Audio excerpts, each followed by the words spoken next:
एखादी सॅटेलाइट जेव्हा लॉन्च करतो आपण त्यावेळेस त्या प्रक्रियेमध्ये आपल्याला सक्सेस मिळण्याचा रेट हा जास्त असतो. पण पृथ्वीवरती पुन्हा परत येत असताना लँडिंग होतानाची प्रक्रिया अतिशय खूप क्लिष्ट असते. का क्लिष्ट असते? त्याच्यामधले 3 टप्पे फार महत्वाचे आहेत बाळांनो. पहिला टप्पा म्हणजे जेव्हा एखादं स्पेस शटल पृथ्वीच्या वातावरणामध्ये प्रवेश करतं तेव्हा त्याला जो रिएंट्रीचा अँगल जो असावा लागतो तो प्रॉपर असावा लागतो.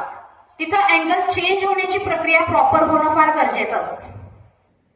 ISS ची इन्फॉर्मेशन आपण घेतली.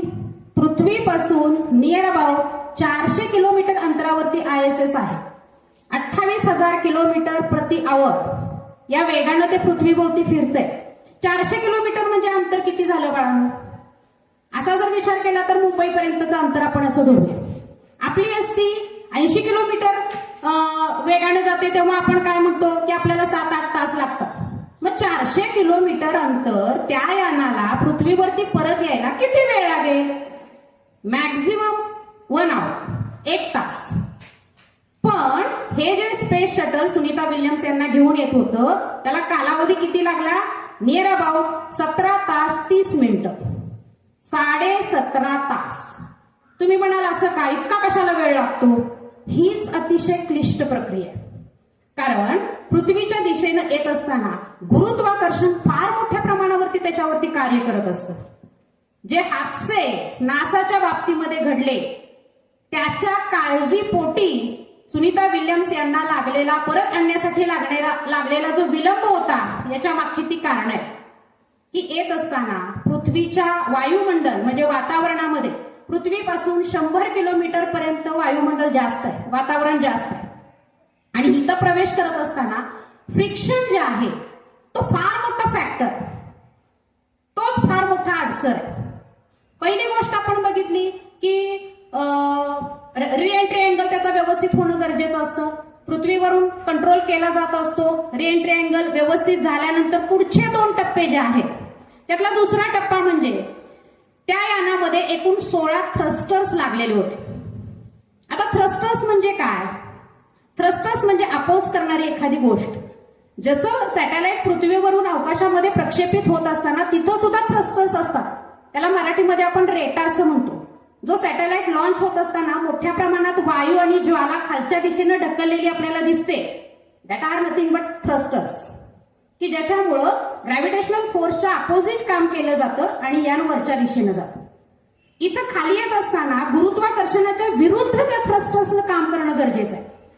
कारण त्यावेळेला जास्त वेगानं जर ते यान खाली आलं तर अपघात होऊ शकतो. म्हणजे हे थ्रस्टर्स 16 थ्रस्टर्स प्रॉपर वर्क होणं गरजेचं आहे. योग्य टप्प्यावरती त्यांचं वर्किंग होणं गरजेचं आहे. हा दुसरा महत्वाचा अडसर होता. शेवटचे काही 3-4 तास जे होते या 3-4 तासामध्ये सगळे नासाचे जे सायंटिस्ट होते असं जीव मुठीत घेऊन बसलेले होते. खरी जी कसरत होती ती त्या 3-4 तासांमध्ये होती. ते थ्रस्टर्स व्यवस्थित त्या थ्रस्टर्सनी काम केलं. आणि तिसरा जो अडसर होता तो होता 6 पॅराशूट. प्रॉपर टप्प्यांवरती ते उघडणं गरजेचं होतं. अगदी पृथ्वीपासून 3-4 मिनिटांचा कालावधी राहिलेला होता. 4 पॅराशूट उघडायचे होते. ते प्रॉपरच उघडणं गरजेचं होतं. 28,000 किलोमीटर प्रति आवर पासून त्या यानाचा वेग 20 किलोमीटर प्रति आवर आणायचा होता. किती कमी केला जातो वेग? थ्रस्टर्स आणि पॅराशूटच्या मार्फत हे केलं जातं. आता हे यान कुठं उतरलं? फ्लोरिडाच्या समुद्राच्या किनाऱ्यावरती समुद्रावरती फ्लॅशडाऊन झालं. तो मुवमेंट होता पहाटेचा 30:27 सक्सेसफुली ते यान उतरलं. अतिशय आनंद व्यक्त केला जात होता. आता हे यान उतरत असताना त्याच्यामध्ये सुनीता विल्यम्स, बुच विल्मोर आणि एक हक हे शास्त्रज्ञ ऍस्ट्रॉनॉट होते. 4 जण परत आलेले. ते कशा पद्धतीने ते यानामध्ये बसलेले होते. ते येत असताना त्यांचा एक वेगळ्या प्रकारचा स्पेस सूट असतो. जेव्हा ते वातावरणामध्ये येतात तेव्हा फ्रिक्शनमुळं आपल्याला माहिती, फ्रिक्शनमुळं उष्णता निर्माण होते.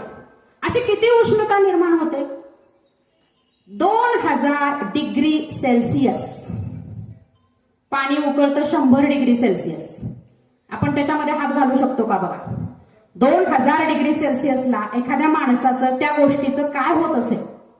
यासाठीच ते जे स्पेस शटल बनवलेलं असतं, वरचं हीट कव्हर जे असतं ते त्या टेम्परेचरला रेझिस्ट करेल अशा मटेरियल पासून बनवलेलं असतं.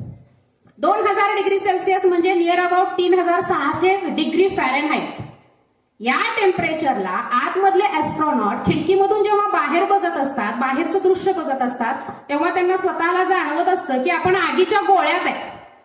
म्हणजे इतकी उष्णता बाहेर असते, इतकी आग बाहेर ओकली जात असते. आणि अशा परिस्थितीत खूप मोठा अडचण, अशा परिस्थितीमध्ये ते यान सक्सेसफुली लँड होणं, याच्यामध्ये सगळ्या शास्त्रज्ञांचं खरं कौशल्य असतं. आणि ते कौशल्य आपल्याला आज पहाटे बघायला मिळालं. आणि सुनीता विल्यम्स पृथ्वीवरती सक्सेसफुली पोहोचलेले आहेत. मला अजून एक गोष्ट सांगायची होती की पृथ्वीपासूनचं ISSचं अंतर 400 किलोमीटर आहे. 17 तासांचा वेळ का लागला? कारण कोणतीही गोष्ट डिरेक्टली आपण विचार करतो तसं स्ट्रेट लाईन मध्ये अपवर्ड डिरेक्शन मध्ये नाही जात, त्याला विशिष्ट अँगल द्यावा लागतो. पृथ्वीभोवती फिरणारे जे काही सॅटेलाइट्स असतात ते 3 ऑर्बिट मध्ये फिरत असतात.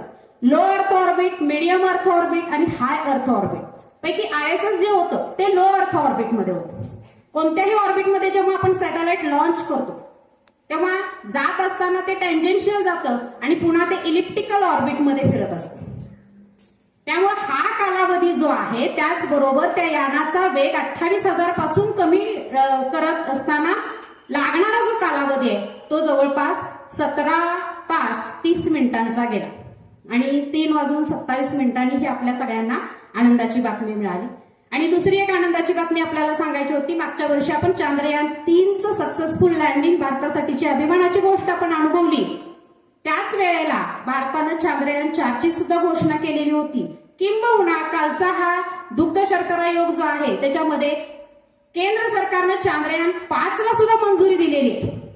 एक काळ असा होता, मला स्वतःला जाणवतं, मी जेव्हा MSc ला होते, माझं स्पेशलायझेशन स्पेस सायन्स मध्ये होतं. कोणता ट्रेड घ्यायचा, स्पेस सायन्स हा सगळ्यात शेवटचा थर होता. आणि आज जगाला ज्ञान देणारं, जगावरती सत्ता गाजवणारं स्टेट आपण स्पेस सायन्स म्हणू शकतो. इस्रोनं ती अचिव्हमेंट केलेली आहे. काल केंद्र सरकारची चांद्रयान-5 साठी मंजुरी मिळालेली आहे. ही देखील दुसरी आपल्या सर्वांसाठी अभिमानाची गोष्ट आहे. आणि या 2 गोष्टींचा आनंद नक्कीच आज आपण व्यक्त करूया. सगळ्यांना या सगळ्या गोष्टीच्या आनंदाच्या शुभेच्छा.